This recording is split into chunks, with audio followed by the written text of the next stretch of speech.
O Carlo um teólogo e filósofo, tá? Eu faço um curso com ele de filosofia. Ele ministra diversos cursos em Fortaleza, tá? Como ele mesmo se descreveu no Instagram dele, que ele acabou de criar, ele, teólogo, filósofo, amante da literatura, uma pessoa ímpar, né? Uma pessoa que faz dá cursos de ciências humanas e espiritualidade. É um cara realmente ímpar, sabe? Com conteúdo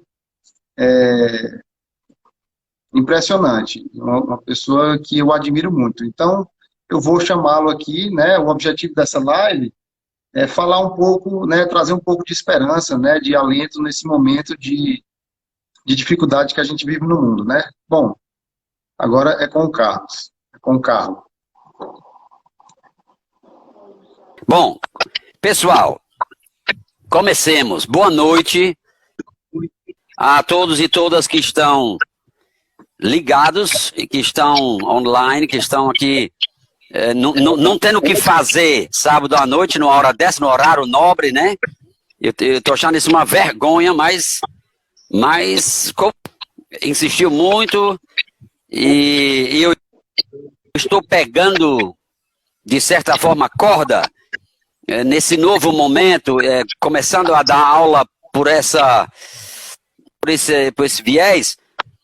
Então, a ideia do Felipe de dizer alguma coisa sobre o momento que estamos vivendo e passando, no sentido de nos ajudar a compreender melhor como é que estamos vivendo esse momento.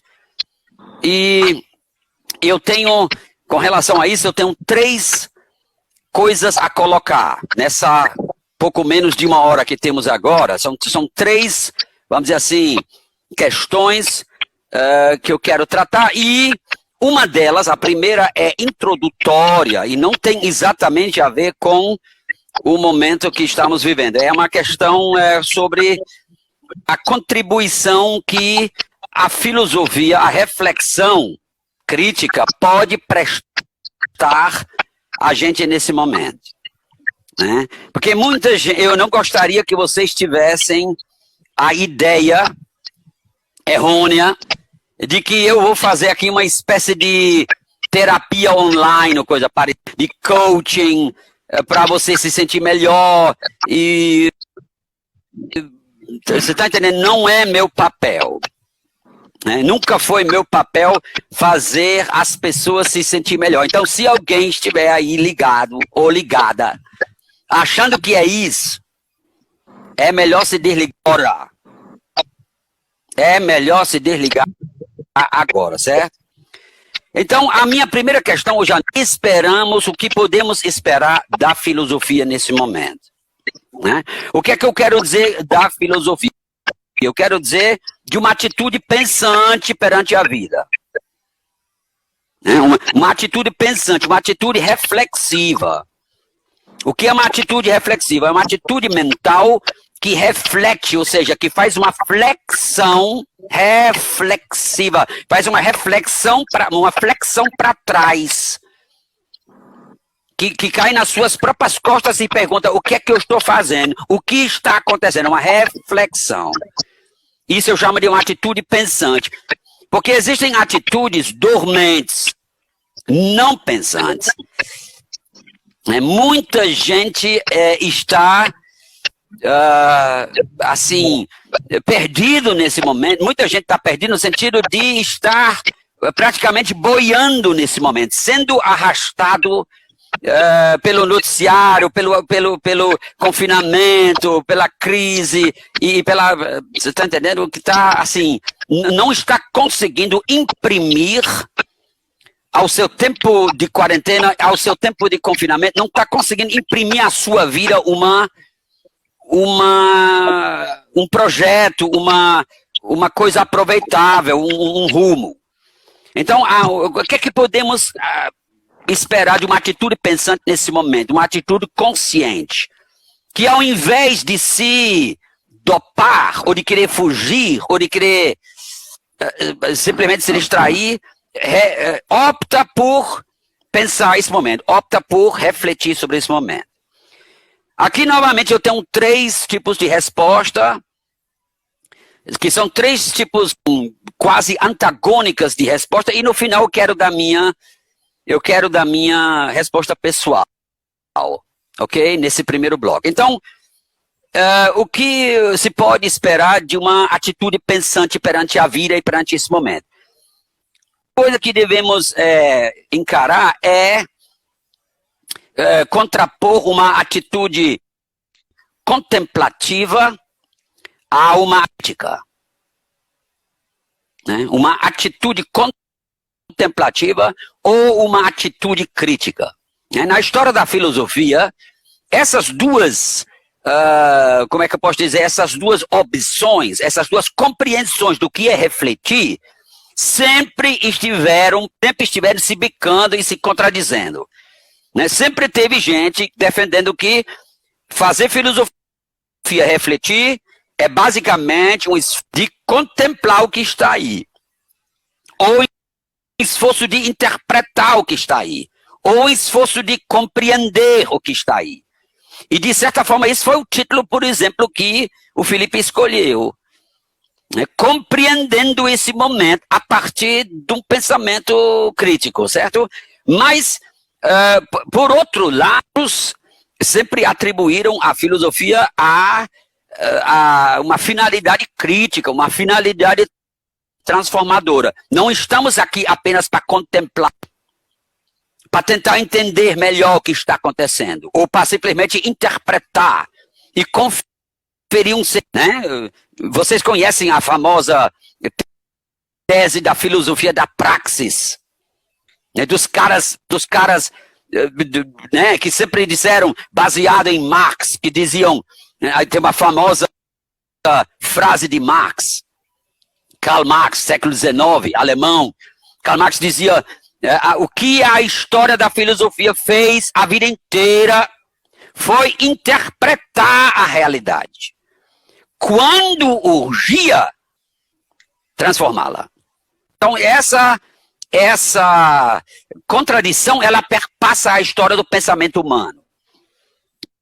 Né? Pensar a realidade basta, contemplá-la, interpretá-la, conferir-lhe um sentido basta, ou é necessário transformar o que está aí? É necessário criticar o que está aí. Então, essa celeuma entre a atitude contemplativa, a atitude crítica, ou a atitude compreensiva e a atitude transformadora, ou existe uma terceira forma de verbalizar, de articular essa oposição, né? Teve filósofos que sempre disseram, ó, quando a gente entra em crise, quando a gente passa pelo vale de lágrimas, quando a coisa dá errado, a filosofia é uma espécie de consolo. Né? É uma espécie de exercício mental para se conformar com aquilo que não pode ser mudado. Né? E tem gente que acha que é a única coisa a se fazer.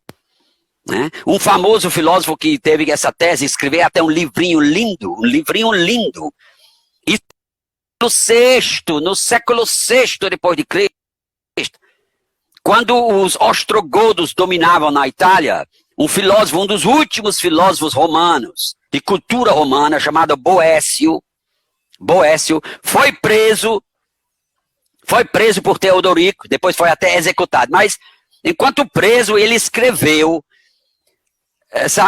como autoconsolação, escreveu um livro lindo chamado A Consolação da Filosofia.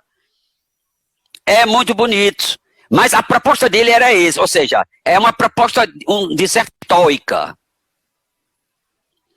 Você está entendendo? E existem pessoas, muita gente no mundo, no mundo do pensamento e tal, que não pertencem ao campo dos ativistas, da filosofia da praxis, da prática, da transformação, tá entendendo? Da indignação, da revolta.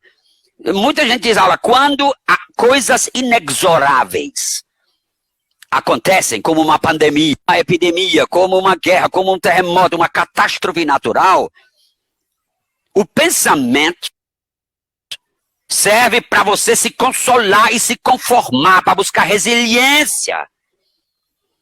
Né? Essa procura por uma postura mental imperturbável, que os estoicos chamavam de ataraxia. É uma palavra grega para dizer imperturbabilidade. Nada me tira do sério. Nem que chova canivete, eu estou mostrando meu sorriso zen. Né? Será que é isso que devemos esperar da filosofia? Palavras de consolo, de reclusão no nosso nicho, de esperar a tempestade passar, de nos recolher a nossa insignificância. Né? Grandes filósofos defenderam essa atitude. Grandes filósofos defenderam essa atitude. Michel de Montaigne, o Barão de Montaigne, Michel de Montaigne, aquele cara dos raios, final do século XVI, final do Renascimento francês. Michel de Montaigne disse uma vez que filosofar, refletir, só serve para uma coisa. Só serve para a gente aprender a morrer. Que tal uma coisa dessa? Né? Que queria palavras de esperança, não sei. Tá entendendo?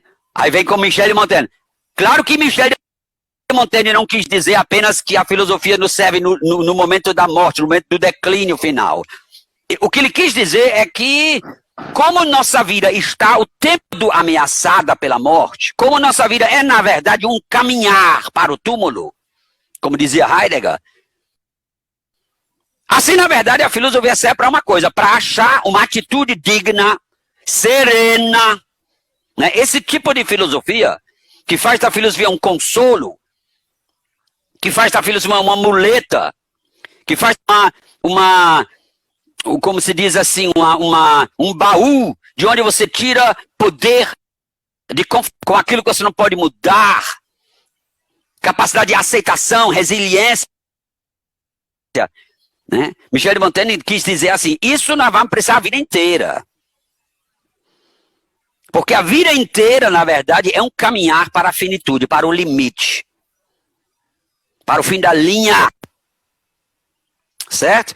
Mas o outro lado da filosofia, a outra metade da filosofia, da história da filosofia, sempre defendeu, como por exemplo o grande Camus, Albert Camus, existencialista francês, tá entendendo? Que defenderam, não, a filosofia, ao contrário, ao invés de nos dar conformação, a aplicação do intelecto e da mente crítica nos traz indignação e revolta.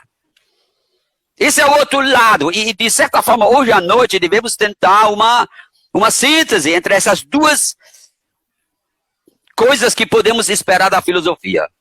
Por um lado, não podemos viver sem conformação, sem nos consolar sobre as nossas perdas. A perda da vida social, da vida econômica, do trabalho, em grande parte, pelo menos. Por outro lado, o pensamento, na sua dimensão crítica, e não apenas contemplativa, e não apenas interpretativa e compreensiva, mas na sua dimensão transformadora crítica, ela deve nos levar à revolta. Essa é a chamada contribuição da filosofia da prática. Né? Camus escreveu até um livro chamado O Homem Revoltado. Eu sei que tem muita gente revoltada nos ouvindo. Muita gente subindo nas paredes. Muita gente indignado com 2 meses de perda. Ou de aparente perda, pelo menos. Sobre isso ainda vou dizer uma coisa mais adiante. Até que ponto tudo isso tem que ser perda. Mas alguém que sente essa revolta diante de um vírus estúpido, sabe, uma coisa que você nem vê, que mundialmente joga a economia, a vida dos povos, toda a nossa vida social, joga no ralo. Nos impõe um constrangimento, um confinamento forçado, que nossa geração jamais imaginava que viesse a acontecer. Minha mãe me liga lá 2 anos e diz assim, olha, enquanto eu estou vivo, eu nunca passei por uma coisa dessas. E minha mãe nasceu em 1928, para você ter uma ideia. A gripe espanhola foi no final da Primeira Guerra Mundial, 1916, 17, 18. Né? Então, revolta. E indignação. E insurreição. E essa atitude do ser humano dizer assim, eu não aceito uma coisa dessas. Né? Ok, então, evidentemente, pessoal, acho que nós devemos achar entre essas duas atitudes, não jogar uma contra a outra, não jogar transformação da situação dada em algo melhor, não jogar contra o esforço de se consolar e de se conformar perante aquele que não pode ser mudado. Eu acho que a ponte pode fazer, e a compreensão mais saudável, sadia, dessa contradição na história da filosofia, está representada pela... Vocês lembram aquela oração dos alcoólicos anônimos? Existe uma linda oração que eles fazem no começo, e eles dizem, rezam por discernimento, dai-me a sabedoria de aceitar as coisas que não podem ser mudadas, as coisas que nós chamamos filosoficamente inexoráveis, que vão acontecer de todo jeito, você querendo ou não. Dai-me a coragem de atacar as coisas que podem ser mudadas, onde minha atitude pode fazer uma diferença, e dai-me o discernimento de distinguir uma da outra. E esse é um grande pedido, é uma grande oração, e eu acho que esse é o primeiro ponto da noite. Refletir bem nesse momento significa, por um lado, aceitar aquilo que não pode ser mudado, e por outro lado, ter ânimo e disposição para transformar o que pode ser transformado. De um momento triste, num momento promissor e esperançoso. E até mesmo rico. Sobre isso eu vou falar daqui a pouco, certo? Esse é o primeiro ponto. Discernir entre aquilo que eu posso mudar e aquilo que eu não posso. Uma coisa eu vou precisar de conformação. Eu vou precisar realmente de aquilo que eu não posso fazer. Eu não posso agora, dia e noite, pensar que, ai meu Deus, eu preciso deixar isso para lá, porque numa influência sobre aquilo. Sobre a curva da morte, a curva do contágio. Eu não posso influenciar isso, eu não posso ignorar isso. Pensa bem, tem que aceitar isso. É isso, é uma imposição dos fatos. Os fatos não vão mudar pelo meu espernear. Nesse sentido, eu tenho que conter minha revolta. Mas, por outro lado, tem muitas coisas em casa, ou na minha vida, ou na minha empresa, ou no meu trabalho, que eu posso mudar. Atitudes que eu posso tomar. E aí não devemos ficar paralisados ou nos entrincheirar no nosso nicho, na nossa zona de conforto e deixar a tempestade passar. Né? As grandes tempestades são desafios enormes para os grandes atores, para os grandes navegadores. Sobre isso vamos falar mais adiante. Um segundo ponto. Né? Uma segunda resposta possível à pergunta, o que podemos esperar da filosofia nesse momento? Alguém poderia dizer, o que eu espero dessa noite é um pensamento leve. Né? Muita gente, inclusive, compra certos livros de autoajuda ou de certos livros pseudo-filosóficos ou pseudo-psicológicos, no sentido de encontrar alívio, distração, desvio de atenção. Eu conheço muita gente que, para preservar sua saúde psicológica, está se dando do noticiário. Eu conheço gente bem perto de mim que faz isso. Toda vez que vem um noticiário, desliga, pega um livro, a música ou faz qualquer coisa para se distrair. Faz ginástica. Eu tô fazendo faz isso. zumba. Tá entendendo? Então, por um lado, alguém diz assim, a filosofia... vocês lembram, por exemplo, da postura de Epicuro? Né? Da postura de Epicuro. do epicurismo, ou seja, o cara lá no meio da crise da polis grega, das cidades gregas, que estavam tudo sendo conquistado pela Macedônia, perdendo sua democracia, sua liberdade, sendo engolido por um império da Macedônia, ameaçado pelos persas primeiro. E Epicuro, o que é que ele propõe, filosoficamente, para os seus amigos, para os seus pares? A retirada para o jardim. Só faltou dizer, vamos fazer um churrasco. Só faltou dizer isso, Epicuro. Vamos fazer um churrasco lá em casa e vamos trocar amenidades, vamos filosofar, esquecer a crise, não pensar mais nela. Isso é uma proposta. E foi feita por gente séria. Filosofia, o pensamento é para você soltar a imaginação e se deixar sequestrar para outras praias. Não pensar nessa merda que está aí. Né? Fazer o vídeo de mercador e falar de amizade, falar de casamento, de família, falar dos livros que lemos. Né? Eu vejo online, eu vejo lá no Facebook, eu vejo gente dizendo assim, olha, eu fui desafiado e convidado a colocar os 10 que marcaram minha vida, ou então os 10 livros, as 10 músicas, os 10 álbuns de música que mais marcaram minha vida, a trilha sonora. É muito bom. E por que não esperar da filosofia uma espécie de alívio de distração? Epicurista, uma boa taça de vinho, porque, aliás, falando em vinho, pessoal, vocês não sabem, mas eu, quando dou aula,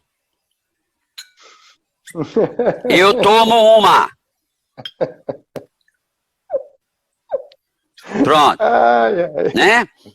É isso aí. Você tá vendo isso aqui, né? Isso aqui é uma cachaçinha artesanal. Essa é uma proposta epicurista. Essa é uma cachaça artesanal feita por um amigo meu. Foi feita agora. Ele mandou deixar aqui em casa para eu aliviar a minha quarentena. E é com jambu do Pará. Tá entendendo? Boa. Ou seja, por que não? Então, pessoal, a vossa saúde e ao vosso juízo. Pronto. Agora vem o outro lado. Né? O outro lado.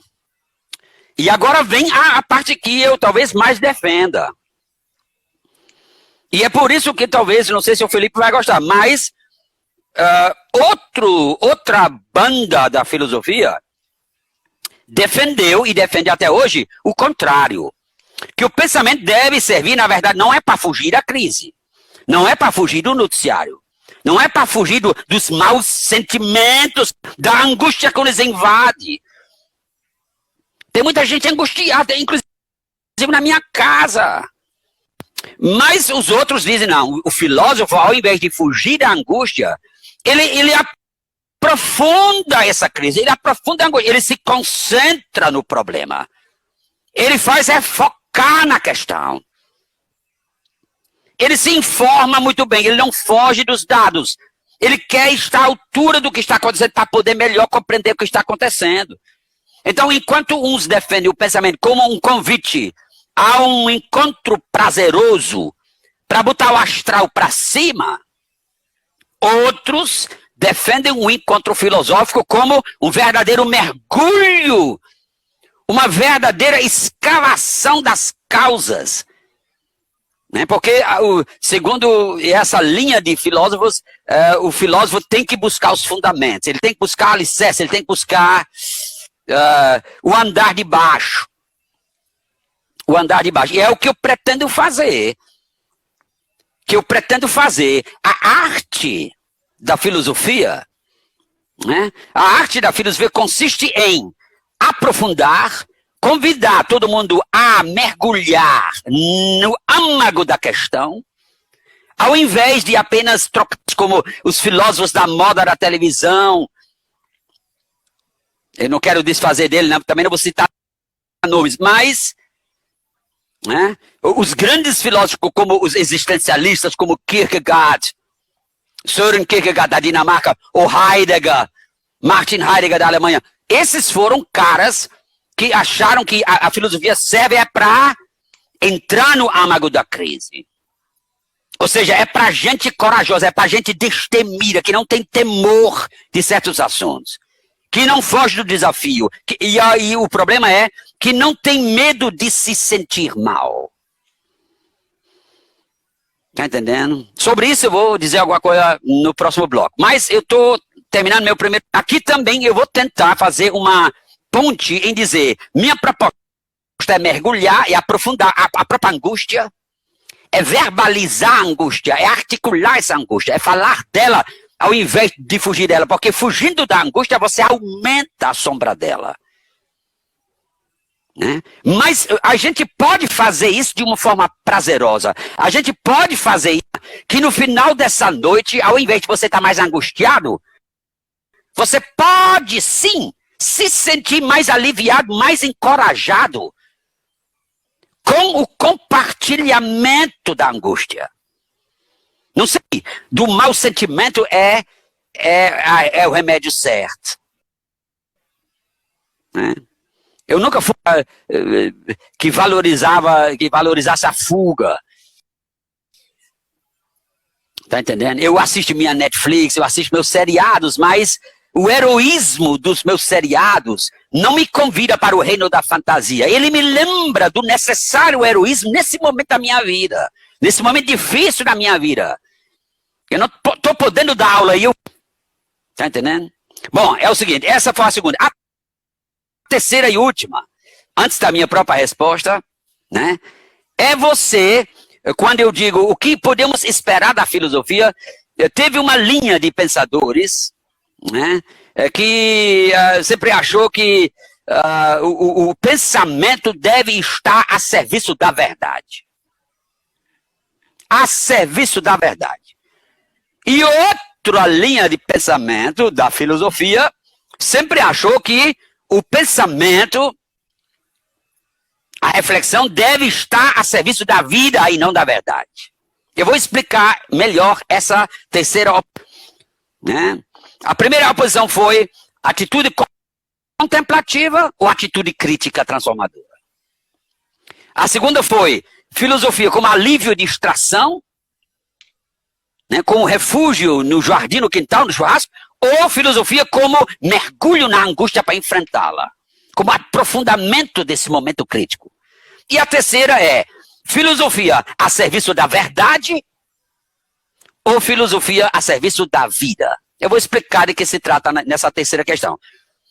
A serviço da verdade significa a filosofia, ela deve enunciar os fatos, nus e crus, e de forma brutal. E às vezes de forma, esses fatos são que nos machucam, são implacáveis. Né?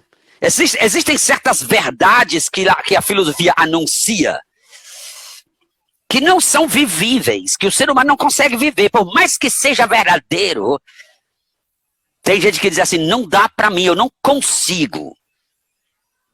Né? Algumas outras verdades são banais, tão banais que viram cínicas e desumanas. Eu vou dar um exemplo de uma atitude dessa. Alguém podia dizer, diante dessas mortes aumentadas, né, passamos de 2.300 mortos só no Ceará, e não sei quantos no Brasil, e novos casos no Brasil hoje, eu estou a par dos fatos, são verdades, ninguém foge dos fatos. Agora, alguém pode tomar a seguinte postura perante esses fatos. Uma postura que é banal, é brutal, e de certa forma quase cínica, mas é filosófica. Alguém pode dizer, como já foi dito, e daí? A gente não tem que morrer de alguma coisa? Por que não morrer do coronavírus? Não tem tanta gente morrendo de câncer. Um general disse isso um dia desse, o Bolsonaro está dizendo o tempo todo. Ora, mas morrer é natural, ou seja, existem verdades que de tão banais podem ser brutais, insensíveis. não aceitáveis para as famílias e pessoas em luto. Mas, no entanto, alguém dizer, olha, mas pensar sobre o real significa não escamotear a questão. Sempre se morreu e sempre vai se morrer. Só que agora é um pouquinho mais. Filosofia a serviço da verdade incômoda, da verdade escandalosa, da verdade inaceitável. E existe a outra linha da filosofia que coloca a reflexão à vida. A serviço da vida significa, olha, não me venha, eu não quero ouvir os dados científicos, eu quero uma mentira misericordiosa do que uma verdade brutal. E você pode defender isso também filosoficamente, como sendo a posição ética a posição mais ética, a posição mais humana. Por exemplo, eu vou dar um exemplo. Você vai dizer para sua mãe, vai morrer em breve, que seria a verdade, pelo menos dos médicos. Tu vai dizer, mamãe, a senhora está condenada, não há mais esperança, é irreversível. Agora é só paliativo. Ou tu vai dizer aquela mentira, ou daquela inverdade, ou seja, de qualquer forma, incutir uma esperança que cientificamente não tem mais. Mas você pensa no ser humano. Se você desse essa verdade nua e cru, você ajudaria a sua mãe a morrer mais rápido. Talvez na hora, com o choque da notícia. Então, muita gente entre nós opta, assim, filosoficamente, pela mentira edificante, pelas esperanças ilusórias, mas que são agradáveis. E de que talvez psicologicamente nós precisamos, né? Você sabe como Nietzsche chamou isso? Nietzsche foi um filósofo que colocou essa oposição. O pensamento a serviço da verdade, que os gregos chamavam de aletheia. A verdade custa que custar, a verdade doa quem doer. Ou a filosofia, o pensamento a serviço do eros. Nietzsche chamava a vida, não chamava de bios, como é para ser biólogo, o cara que estuda a vida. Ele chamava a vida de eros, de onde vem erótico. Ou seja, do eros quer dizer, a filosofia não deve, sua primeira finalidade não é simplesmente jogar os fatos. E quem pode fazer isso é a ciência. Não, a filosofia deve nos inspirar, ela deve nos edificar, Nietzsche diz, ela deve nos enganar. Enganar no sentido assim, de certa forma, ninguém aguenta esse universo indiferente, a natureza que continua seu caminhar, e nem liga para quem morre, para quem vive. A natureza não é mãe. Não toma conta dos seus filhos. O próprio vírus é natureza. Quer dizer, de certa forma, quem é que aguenta viver num universo daquele? Frio, indiferente, implacável. Daí a filosofia como criação de sentido, de valor, que às vezes é inventado por nós mesmos, criativamente, mas, então, esperanças e crenças, às vezes crendices, que se você pensasse melhor, você saberia que são promessas e crendices e utopias irrealizáveis, não verossímeis, são ilusórias, mas você não consegue viver sem elas. Eu pretendo também, aqui entre essas duas posturas, fazer uma ponte. Não acho que deva ser assim.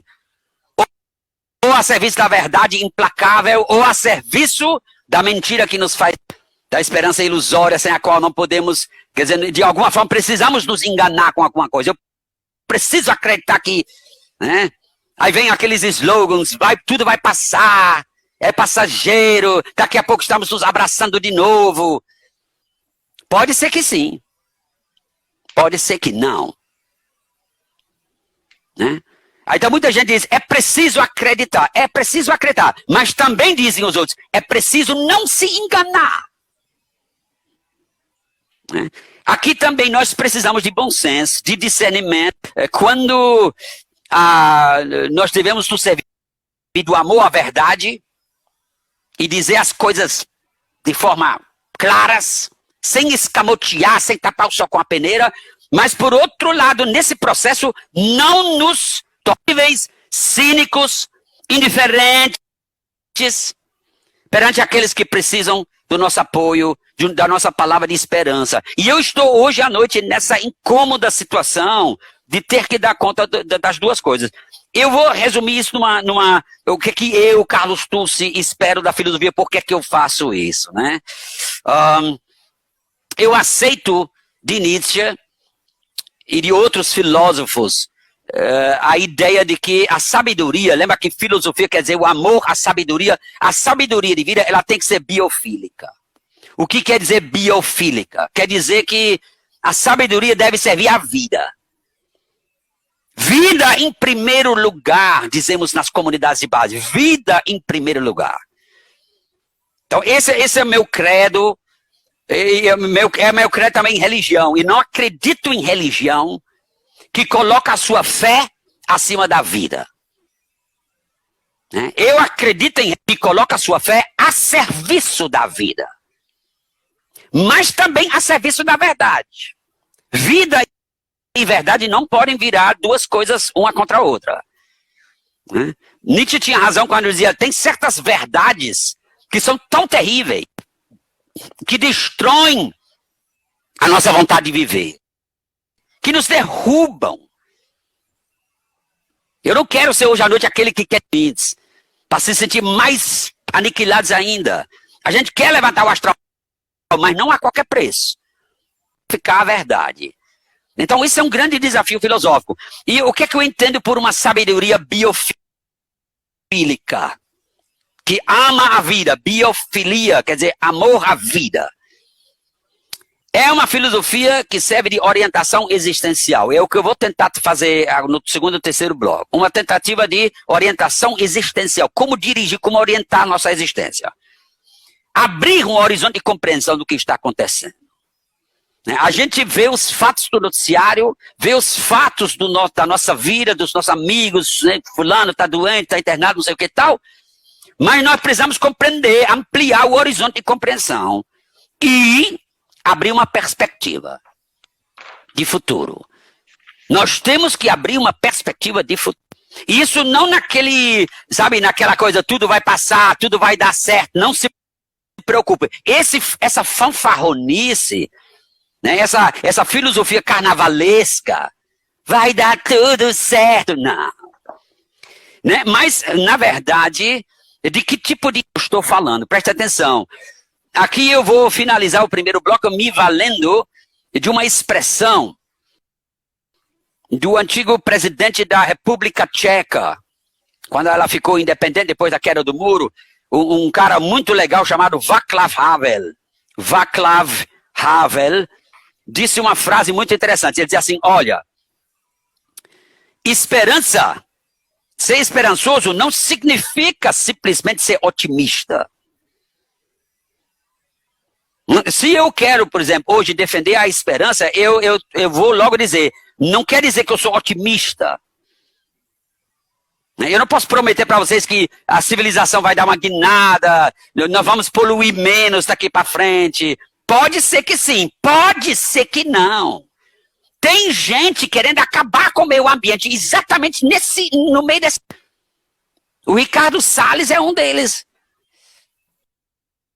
Né? Então, cuidado não misture esperança com otimismo. A Fábio dizia, otimista é aquele que acha que tudo vai dar certo. O esperançoso, ter esperança, ele diz, significa não acreditar que tudo vai dar certo, mas significa eu continuo fazendo o que eu estou fazendo, que faz sentido aquilo que eu estou fazendo. Não importa se eu vou ser bem sucedido ou não. Não importa se aquilo que eu estou fazendo vai ser vitorioso ou não. Porque eu sei que é o certo a fazer. Fazer o certo pelo certo e não pelo resultado, pelo êxito esperado. Isso significa ter esperança. Então, um outro pensador assim, muito importante do século XX, chamado Ernst Bloch, um alemão, Ernst Bloch, pertenceu à escola de Frankfurt, escreveu um livro, um catatal enorme, chamado O Princípio Esperança, onde ele defendeu justamente isso, que a esperança é intrínseca ao ser humano. E a filosofia, que se ela quer ser humanista, ela tem que construir esperança. Agora, ele chamou isso de, em latim, docta spes. Spes é esperança. De onde vem? Vem de spes. E docta vem de doutor, de douto. Então, ele quis dizer, nós precisamos de uma douta esperança. Douta quer dizer uma esperança informada. Uma esperança baseada em fatos, não uma esperança ilusória, baseada em crendices. Tomara que sim, se Deus quiser. Não é essa a esperança. Ok. Então, docta spes, ou seja, uma esperança que é responsável. Uma esperança responsável. Tá certo? Então, vamos ver que perspectiva a gente pode abrir. Eu estou fechando agora o primeiro ponto. Agora, o segundo ponto já nos aproxima mais do momento que estamos passando. E aqui eu faço uma nova pergunta, uma segunda pergunta para introduzir esse bloco. E a pergunta que eu faço aqui é: qual é mesmo a finalidade da nossa vida? Da vida humana sobre a Terra? Né? Isso é uma pergunta filosófica por excelência. Nós estamos fazendo o que aqui? O que é que nós queremos aqui? Na Ética a Nicômaco de Aristóteles, o velho grego respondeu assim, ele diz assim, olha, os filósofos debatendo para que serve a vida, os crentes dizem para a glória de Deus, os outros dizem para se dar bem. Vamos perguntar, diz Aristóteles, já que os entendidos não conseguem se unir sobre o sentido da vida, sobre a finalidade da vida, vamos perguntar ao povo. Vamos perguntar ao senso comum, ao senso popular, à opinião pública. E Aristóteles viaja com a opinião pública, diz assim, o que é que responde o povo? Responde o povo, diz assim, nós estamos aqui para ser feliz. Eu só quero é ser feliz. Está entendendo? O que significa ser feliz? Pleno. Se realizar. E agora também, sobre essa felicidade, essa plenitude, eu vou contrapor duas propostas de vida. E entre as duas propostas, eu acho que nós temos que nos decidir. Não sei se vai ser possível, como eu fiz no bloco anterior, vai ser possível fazer uma ponte, uma conciliação entre as duas coisas. Não sei. Porque são duas atitudes bastante diferentes perante a vida. Eu vou falar da primeira. Né? A primeira resposta sobre o que significa ser feliz, ser pleno, vem da biologia. Né? E foi defendida por gente graúda como Sigmund Freud, por exemplo. Sigmund Freud. Né? Que partiu da tese de que o ser humano é um animal, embora um animal mais complexo, mas um animal que, como todos os animais, na verdade só estão felizes, e essa é a primeira tese da noite, os animais são felizes quando estão na homeostase. Homeostase é uma palavra grega para dizer no equilíbrio energético e hormonal. Né? Homeostase quer dizer, eu não estou sentindo nem fome, nem sede, nem raiva, nem tesão, nem solidão, ou seja, nada me perturba. Eu estou bem. Muita gente tem esse conceito de felicidade. Esse conceito de plenitude, que é um conceito biológico, é um conceito falando depreciativamente, é um conceito animal. O animal está contente e feliz quando está de bucho cheio, quando acabou de trepar, quando não tem sede, quando repousou, ou seja, sombra e água fresca. Tem gente que não procura outra coisa na vida do que sombra e água fresca. Então, o que significa homeostase? Homeostase significa, minha vida não tem tensões, não tem conflito, ausência de estados de sofrência, tipo assim, amor infeliz, cornagem, ausência de privações, nem miséria, nem fome, nem sede, ausência de ameaças, minha vida está segura, segurança alimentar, segurança em casa, no meu condomínio ninguém entra, ninguém sai,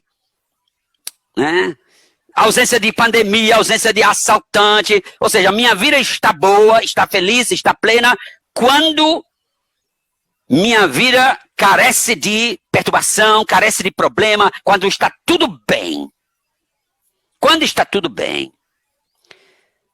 E as pessoas com esse conceito biológico e que, no fundo, estão nesse momento desesperadas, porque estão se vendo, assim, sendo privados de amigos, de vida social, de restaurante, sendo privado do direito de ir e vir onde quer, de ouvir sua música alta, fazer o que quer. Essas pessoas, na verdade, pautam sua vida numa única meta. Normalmente as pessoas não sabem que é homeostase, é equilíbrio energético hormonal, não sabem o que é isso não. Eles simplesmente dizem assim, evitar sofrimento. Eu não quero é sofrer. E fazem tudo para não sofrer. E um dos meus diagnósticos hoje à noite, aliás, com relação a não só essa pandemia, mas a nossa vida contemporânea em geral, isso é uma coisa que eu defendo há muito tempo nas minhas aulas. Muita gente hoje não sabe mais sofrer. Porque já se acostumou a uma espécie de vida, a um tipo de vida, onde as grandes perturbações privações estão ausentes, e agora lutam e relutam com um momento de privação. Um momento de privação que se traduz em constrangimento. E sabe quantas pessoas hoje existem entre nós que não aguentam ser constrangidos? Mas não é só no direito de ir e vir. Nós já criamos nossos filhos de forma que nada pode constrangê-los. Nada deve confiná-los. Tem pais que não conseguem dizer não. E todas essas personalidades que não aprenderam a lidar desde a criança com adversidades, não lidaram, não tiveram que lidar com problemas, não tiveram que lidar com não dos pais, não tiveram que lidar com o limite, a delimitação dos seus direitos. Hoje todo mundo insiste nos seus direitos, mas existe um interesse coletivo. O interesse coletivo, ele quebra, e sempre quebrou na história da humanidade, o direito particular. O interesse de todos se impõe ao interesse particular. Vocês conhecem esse cara aqui? Sobretudo esse aqui. Sabe quem é? É o Mr. Spock. É o Mr. Spock do Star Trek, do Jornada nas Estrelas. E no segundo filme da série original, Mr. Spock diz uma vez, as necessidades de muitos pesam mais do que as necessidades de poucos ou de um só. Mas tem indivíduos entre nós, um monte de indivíduos que não aprenderam a ser solidário com o interesse coletivo, porque não aguentam o constrangimento. Quando encontram um não na sua frente, um confinamento, uma privação, a frustração da sua vontade, não sabem lidar com isso. Esperneiam, vociferam, se contêm, xinga todo mundo. É porra para um lado, porra para o outro. Né? Então, quando a meta suprema da sua vida, da sua existência, é evitar sofrimento, né? Se você educa seus filhos, seus jovens, a não sofrer, de jeito nenhum, nenhuma dor de cabeça, nenhuma dor de dente, nenhuma dor de cotovelo, nada, tudo tem que ser aplanado. Os problemas tudo resolvido pelos pais, pelos padrinhos poderosos. Né?